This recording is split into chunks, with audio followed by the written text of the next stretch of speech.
And here is another random recap, Randomly Ronnie Jr. with Benny J. Adams of Challenge superfanness. how do I describe you, I guess? I am the biggest Challenge fan ever, I guess. Well, yeah, I have my own show called Challenge News Now on YouTube, and it'll soon be streaming on like Spotify and all those other platforms. But yeah, I talk about the challenge double agents every Friday at 12. And I'll usually have a guest on that's another super fan of the show, or I will have a cast member on the show, and we'll talk about the episode. And then starting tomorrow, I'm going to be talking about the challenge Allstars, but that's going to be every Friday. But the first one is going to be tomorrow. Sounds like I should follow your Instagram to get all that information. Yeah, you're about as busy as my channel, randomlyronniejr.com, where there's a bunch of stuff going on. But anyways, we'll focus right now on the challenge All-Stars. This is episode 2. I'm equally as excited about it. It's just a chill show, makes so much sense, so much nostalgia, especially for my age bracket. That's what I really like. What do we think about this, the challenge that they are competing in? I liked it because it was calling upon questions that you, the viewer, potentially knew also. Some of the edits they kind of just like went through really quickly, but it made you kind of dig deep and say, oh wait, I remember, wait, was the location, based on what TJ said. So I really liked this challenge. What were your thoughts? Oh, I loved it. Any challenge that's trivia, I am in love with it. I love trivia challenges, and like you said, especially this one, because it gave you that nostalgia of like asking the questions that happened in the past and bringing up cast members we haven't seen or heard of in a while. So that was really cool, seeing if like these guys knew their challenge history. So it was really cool. I loved it. Did you get anything correct? I mean, I got some correct. Most of it I got wrong though. I think I got close when it was like the locations. I kept messing up, like a lot of them did. I felt like it was such trick questions when they were like Gauntlet 1, Gauntlet 2, Gauntlet 3. I'm like, can't that just be? I feel like you should sort of be able to just like say it was a gauntlet, not like the specific. That's like too tough, Exactly. And see, the thing is, the show has been on forever, so there's no way I can remember all that. Like, I'm a fan, but I can't even remember all of that. But they did a good job, because the greatest thing about Paramount is that Paramount, basically you could watch the actual show as it's airing, but then I think they do a really good job, because then they make the viewer say, oh, whenever I have, downtime and I just want to throw on some, typically it would be like a Netflix, you would throw on Paramount and go through all the archived shows, just because you're now like, oh yeah, when was Johnny's first appearance? Oh yeah, when were they in this location, that location? When was, the late Dave Mira hosting? Like, it actually called upon that, which I thought was pretty cool too. Yeah, I loved it. I did really, really, really, really enjoy that Anissa was kind of the big boss, because she goes through so much on the regular season of the challenge that it's so nice for me to see her get her respect, I guess, and why wouldn't she? Because everyone else is like, thinking of the answers. She's like, oh yeah, I was there. Yeah. Derek is another one. Derek's also been at a lot of the challenges recently. I mean, kind of recently, but I was really happy for her to get the win. Yeah, Anissa definitely has a advantage in this game, because she has done so many challenges, so she still remembers, she knows how this game works, whereas some of the people that haven't been on for 15 plus years, 10, 15 plus years, they don't really remember how this game is, or this game is completely different from when they played it. So Anissa has a huge advantage when playing this game. What do we think about Kendall and her? I don't even know what happened with her. Like, was she actually making a mistake? Was she actually scared? It seemed like right before that Katie had fell. I don't know if that was the way it was edited, but Katie fell. Katie hurt herself. Was it Katie that hurt herself? Yeah, right? Katie fell. I felt so bad for Katie, because and she even mentioned it during the episode. The last time she did this, she got like a black eye or something. Well, and I felt so bad. they showed that terrible flashback, and that flashback, Right. I mean, that was rough. I remember that. Mhm. Yeah, and so I just felt so bad for her when, that she hurt herself again. I felt for the girl, but it happens. I'm thankfully she was okay. So Yeah, I wonder if that is what made Kendall more scared. But what was do we know what Kendall was trying to do? Was she really just kind of scared? Do you think that's what it was, or did she actually make an error like that? Like, how do you mess up as um, bad as she did? I'm not sure. I'm not sure.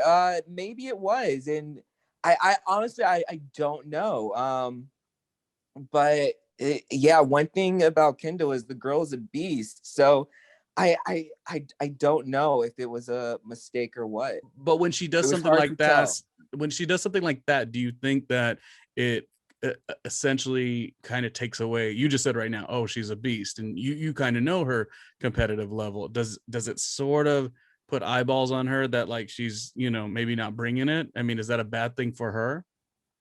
I don't think it brings that she's not bringing it. But like obviously, as we saw in the episode, she was targeted because of that. So that it didn't help her in her favor, unfortunately. Like I said last episode, it's so early on that if you make one little thing, I mean, that's kind of what you're going to go off of, Mhm. unless there's already something set up, or unless they do, which I think on the first episode they did try to maybe think about the person could decide who gets to go in with them or something like that, which Right. I necessarily don't think that's the greatest of ideas. So I like that they're not really going with that. But yeah, it just put a little bit of a light bulb on her, a spotlight on her rather. um Right. but it was a fun challenge. Like I said, I love trying to guess the questions. I'm not as good at that quiz stuff either, but Yeah. I definitely tried, and I was wrong almost every time. And I got tired of TJ laughing on every damn clip because I felt like I was being laughed at. But I was trying though, so Right. Right. it was I felt like I was in the game. I was like, why do they keep editing clips of TJ laughing at them? I got so frustrated. I was like, Yeah. TJ, shut up. These are tough questions. Like, I'm like yelling through the screen, shut up. Like I'm Uh, trying to get it. yeah, he laughing like it's so easy. It's like, okay, wait, dude, you've been paid for all of these episodes, so of course you know. Oh, and oh, speaking of it, up to the last minute was Ruthie. So Ruthie was almost Yeah. potentially a winner. Didn't really Mhm. expect that, but Ruthie's always been a strong competitor, so I guess that does make sense. I didn't want her to win though. I did want Anissa to take that win, just for motivation and momentum for her. Yeah. So I'm glad it worked out. Well, it's so interesting because Anissa won no, this was the second challenge. So in Double Agents, Anissa won the first challenge, and so in this challenge in All Stars, she won the second challenge. So like she's on a roll. Like she's proven that she's also like not a layup. That people should be, they shouldn't take her so lightly. Anissa is just fun TV. She's been fun TV since Real World Chicago. I've talked to you before. I tell you that Real World Chicago is still one of my favorite seasons. Not to say like the early seasons weren't the best, but like Anissa is just a different type of girl, and I really like her. And I'm glad she gets her respect on the main challenge. And I'm glad Mhm. she's getting it on this one. I mean, even on the main challenge, Tori, when she left, she goes, put some respect on Anissa's name, which is kind of like a funny thing because now they do their MTV version of a podcast. So good for Anissa. I like to see her win because she's had a lot of seasons, I guess, much like Nani on the challenge season two, where Nani goes so far but never gets to really run the final. So Mhm. Well, I don't. except with the exception of this season, though. Well, yeah, yes, I'm So watching. excited for Yeah, her. I'm watching and I'm listening to your after show, so I'm on top of it. What do we think about Anissa? I don't know that I'm always. Oh, one quick note. I gotta say that I think while they made little jokes last episode about everyone being a little bit older and maybe a little tired, Uh huh. and now they have kids. For the most part, everyone looks so damn great. Like it was very much Oh, like, they look amazing. Yeah. I mean, I was not. yeah, it was like Real World Homecoming. I felt the same way. Obviously, there's nothing physical there, but here, sure, there was a couple people that were like a little bit, more weathered, but for the most part, they all looked super strong and super ready to compete. And yeah, I was very Mhm. into that. Yeah, they all. I was literally thinking the exact same thing. Like they look so good. Like it's like I don't know what it is with with these challenge people, both the men and women. Like they look amazing. So I thought it was super cool. I think it's really cool that they're just ready to get their hands dirty again after all these years. Yeah, some of them look so spry and so young that they should be on the regular challenge. Like Nehemiah is like looking so physically fit. Like Nehemiah, he hasn't missed a yeah, beat. Yeah, not at all. exactly. Like the guy hasn't aged. He does not look like Nope. he's aged whatsoever. Only thing different about him is he has a different hairstyle. That's That's the it. only That's thing it. different. He has good character. I don't know that I can recall all of his challenge like how he placed or whatever. He won one, right? Yes, he won one. I believe he participated in 4 challenges and he's won one. So he might do good here. He might be, you know, because he seems to be likable. Mm-hmm. I could stand Beth not to keep flirting with him. I could do without that. But you know, Yeah. Beth has been a cringe since 1993, so Uh-huh. nothing changes. Um, I will. Oh, I meant to ask you last episode when we were recapping episode 1. I was gonna say, is there any cast members that aren't on that you would love on a second version of this show? Oh yeah. Okay, can I go first? Just one person, and then Go for it. lay on as many as you have in your head. But and I know she might not be into it. I know she might have an attitude at this point. Not an attitude like she's has an attitude, but more just like kind of doing other stuff. I need Mm-hmm. Coral on one of these damn shows. I just need it. Yeah. I feel like Coral like invented the marketplace for these shows. How do you Mm-hmm. not have her on the thing? And oh, second one, I kind of do want to see Adam only because I don't know exactly what he was alluding to. So maybe I shouldn't overstep, but Adam was on a podcast recently and he was talking about all the things he's doing, but he was also talking about there was some issue he has with Kellyanne and something about something Kellyanne made a mention that's actually not true. And then how it possibly deferred him from being on this season Mm-hmm. because he had the call from Mark, et cetera, which doesn't necessarily mean anything, but I think I have a build up to see Adam, and I have a build up to see Coral, and I might have a build up to see Brad, even though Brad is always so crazy. Brad San Diego, Brad. Um, Mm-hmm. I don't know, maybe because he's like buddies with Derek. I'm not sure. Right. Yeah, I think those are amazing people to see. I would love to get back Tina. I think Tina would be super cool to have back. Um, What I about what think she was? But she tried to hit the girl. Who she tried to hit? Beth. yeah, I remember that. um, I've never seen a I punch that looks like a dance move. I think it would be cool to have Abram back. That would be awesome. To Oh, see yep. him back. So yeah, there's so many people, and I would be shocked if this wouldn't come back for a season 2. It's this show is so good. Well, yeah, that's what I'm saying. Like, my opinion is just one opinion. Your opinion is just one opinion. But I do think the Real World Homecoming was done right. I think this Real World Challenge All Stars is done correctly, and they're done correctly because they're so different from the other programming. It's like the same show, but it's a different show, and that's why I think it's Right. working. But if we're gonna do it, we got to go back to old school drama. So, tell me what your impression is of Trishelle, what Trishelle did on the previous challenge. I think this was the challenge she walked away from, Mhm. and her versus Anissa. How do you think they handled it here when they kind of looked back at what had happened? I thought it was really cool of Trishelle, to go up and apologize to Ruthie for what she said those years ago. It was Obviously, to Anissa. yeah, to Anissa. What did I say? Ruthie. Oh, sorry, to Anissa. that may be Yes, to next episode. Anissa. I You thought know it what? was. There's gonna be apologies every single episode. Yeah, I don't know why I said Ruthie. That's weird. Yeah, so I think it's really important that was really cool and important and awesome that she went up to um Anissa and apologized for what she said that season when she was on the challenge. And it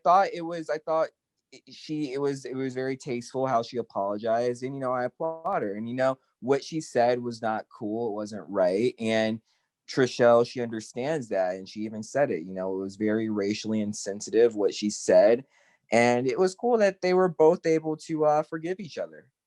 I think that too. I sometimes when things get brought up from the past and it just becomes a second argument, I know that maybe is like great TV. Maybe the producers really like it that way, but I don't. I like to see things sort of. If you're gonna have the conversation, let's grow a little bit. You know what I mean?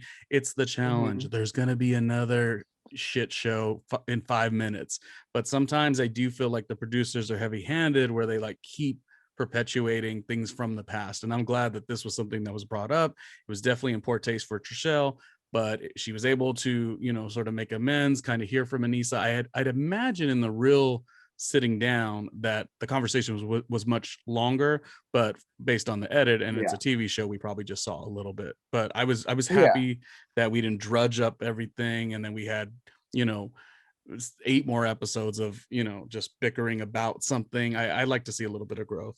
Right. I still can't get over me wanting Coral to be on the show. And I think it's because Coral, to me, I always felt very weird about this. This might be a reach, so you could tell me. I always felt a little disappointed that Coral ran the Real World Back to New York season, and who was with her? Mike the Miz. And Mike the Miz has created this gigantic career for himself. I'm not going to knock him, but that's great, and kudos to him. But then I'm like, and by the way, Coral might be having a great life. I don't know. I believe she lives in San Francisco with her. She has a daughter, I believe. It's just always made me say, Coral was the star of the show, and by the nature of things, Mike became, the as far as this type of stuff, the money maker. Does it make sense at all? I just like her so much. Why are you saying like just Mike the Miz became more popular than Coral? Yeah, but she was the reason. She was the reason for any of the entertainment. Basically, I Yeah. guess what I'm saying is Coral needs to get her roses. There you go. Done. Yeah, no, I agree. Yeah, Coral is not taking anything away from Mike the Miz, Same. Yeah. great at what he does. Really stoked that he's, become he's had the success he's had, and he's still continuing to get that success.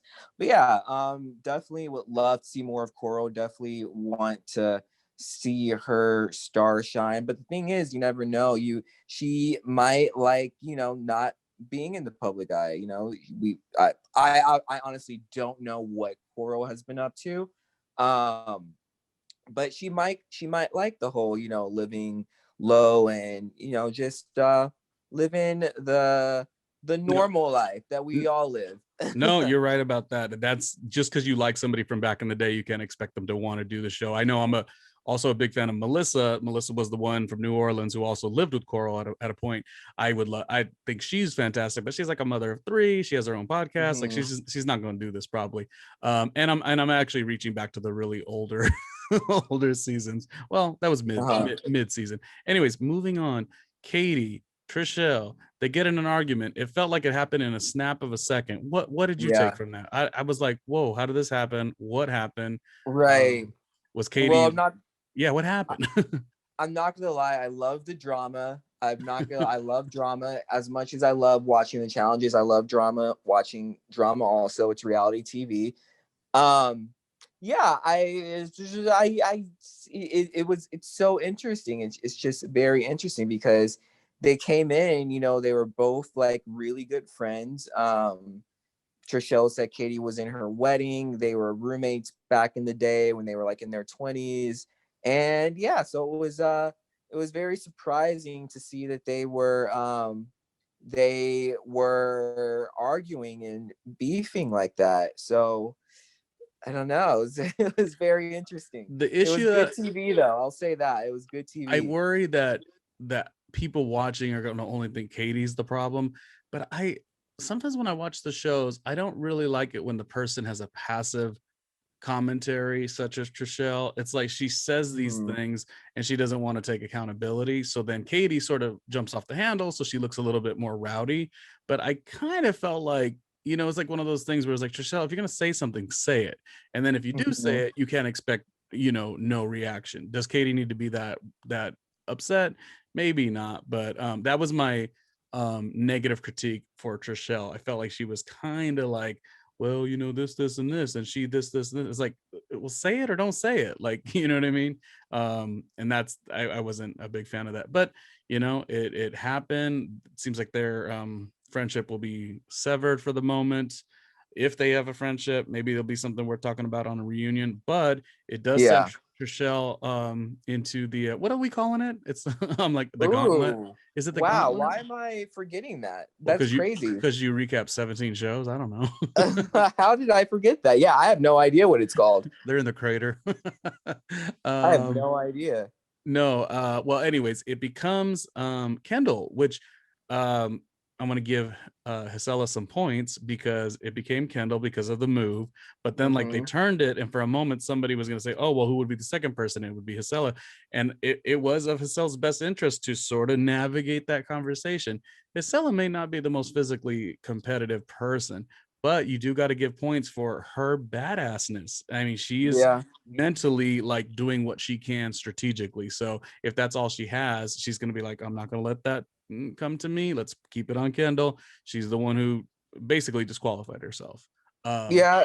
Yeah. No, I agree. Stella, I'm thinking like she had to think of a way to make sure that she wouldn't go in there. In this game, no one's gonna want to go into an elimination. It's not like, you know, the current MTV's challenge where like you have to go into elimination in mm, order to go to the final. Like this one, like you can skip an elimination and go to the final. So she's gonna do everything in her power. And so she saw an opportunity.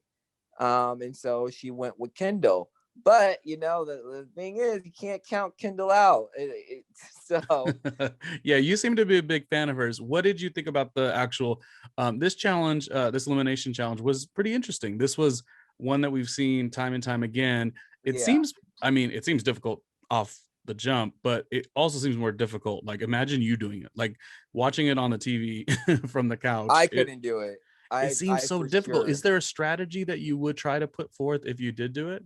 See, that's the thing. I wouldn't know what to do. I wouldn't know what strategy to do. Like I could not do that elimination challenge. No way. Mm. It just seems so difficult, you know. So I give props to both Trishelle and Kendall and everyone in the past who has competed in that elimination, because that it looks so tough. I And wonder if not you the should whole, move slower because like that way you could eliminate, like are you supposed to move slower and be lower to the ground, or are you supposed to be high? Like it's very confusing. Yeah, I guess I don't have an answer. well, the thing for me is it's not the movement for me. It's just trying to figure out how to make it complicated for them to untie it. Like I wouldn't know what to do. I just be like going all over the place. Um and so that's what it is for me, like having, you know, the mental capacity of like knowing how to get this thing tangled so it's hard for them to untangle it. Mm. It's like a good physical game because it still will get you tired for sure. I mean, you could see Kendall when Yeah. she did end up winning, she's breathing hard and you know exhausted, but also very mental too, because it's a kind of mental game Right. that once you get where it becomes haywire, you're like, what do I do? Which kind of is why we knew Trishelle would go home. Mm-hmm. Do we miss Trishelle? It felt weird to see her go early because she, at the early days of her MTV season and then her early Mm-hmm. challenges, she was like this big kind of like this big star for MTV for a little while. So it kind of was interesting that all these years later she was not as important, I guess, you know. It doesn't, I mean, yeah, she wasn't as important as she was back in the day. I mean, back in that heyday, she was probably of the I don't know, she just was like in the scene, I guess, back then. And now she's gone second Mm-hmm. episode and it seemed like no one really cared. Yeah, I was definitely bummed to see Trisha go. And like I said in the first podcast, it's like I don't want to see any of these guys go. So when I saw Kendall and Trishelle, like I was literally torn. There wasn't anyone specific I was rooting for. I would have been happy if Trishelle stayed, and then I would have been bummed if Kendall left. I was happy that Kendall won, but I was bummed that Trishelle left, you know, because I haven't seen these people in so long. And Trishelle was someone else that who I really wanted to see come back. So yeah, it was definitely a bummer when you know, when she left. Wrapping out here, If you could name 2 top guys that you think are going to do really well and 2 top girls, who do you think they would be? Ooh, that's a good one. Top guys, I'm gonna go with. There's so many. That's a hard one to just pick 2, but I'm gonna go with Nehemiah and Alton Mm-hmm. for top guys. For girls, I'm going to go with. I'm gonna go with Ruthie and Kendall. Mm. I haven't defined the girls, but I definitely think Nehemiah might do pretty well. Yeah, yeah, It's definitely. tough. I feel like there's so many of them still, so I feel like I'm forgetting people too. Right. But yeah, it'll be a good one. All right, that wraps it up. We'll have to revisit that later, see if your predictions are right. I'm terrible at predictions. I feel like I'm the kiss of death when it comes to predictions. The moment I say, "Oh, I think that person will go all the way," on any show, by the Right. way, they're like on next episode. Right, right. Yeah, we'll It's like, see. We'll have to yeah, see. it's like they say, "Oh, the challenge is bringing back the All Stars, bringing all the fan favorites." And what do I say? "Oh, we need to have Coral." Of course, they don't have Coral. It's like when Jersey Shore came back, they were like, "Oh, Jersey Shore is coming back." I'm like, "Oh, great, I want to see Sammy." Sammy doesn't come back. Right. I have like this oil and vinegar water. If Ronnie mentions it, it's no good. Anyway, your social media stuff and YouTube, and that wraps it up. Yeah, you guys can find me on Instagram and TikTok at Benny J Adams, and then you can follow me, or yeah, you can follow me on YouTube at Benny J Adams, where I talk about the challenge. It's called Challenge Reality News. Just have to type that in YouTube, and yeah, it's fun, some fun stuff. You do it like with homework and charts and all that. I feel like you're very efficient. I'm more like, who looks the cutest? Oh, no, it's a fun show. Just My show's the us shit talking show. about the show and yeah, dissecting it. All good. Well, another random recap will always be available, so jump on anytime. And thanks for recapping episode 2 of Challenge All Stars. Hopefully, there's going to be Challenge All Stars number 2, a season 2, but we will see. All right, Benny, I'm out of here. Talk to you later. Bye. All right, see you guys later.